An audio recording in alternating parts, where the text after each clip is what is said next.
Service in Tulsa has issued a severe thunderstorm warning for northeastern Haskell County and southeastern Oklahoma, northwestern Sequoia County and east central Oklahoma, southeastern Muskogee County and east central Oklahoma, until 6:30 p.m. Central Daylight Time.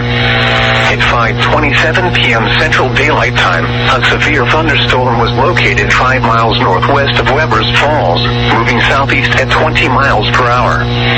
Expected hazards include 60 miles per hour wind gusts and half-dollar-size hail. This is a radar-indicated threat.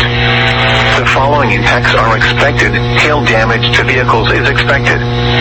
Expect wind damage to roofs, siding, and trees.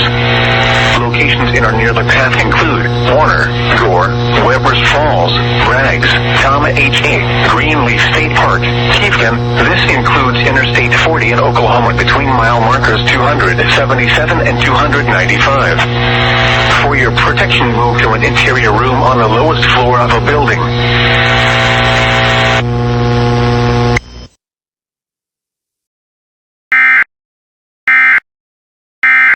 This message from the Emergency Alert System is now concluded. From WeatherScan 24/7, online radio,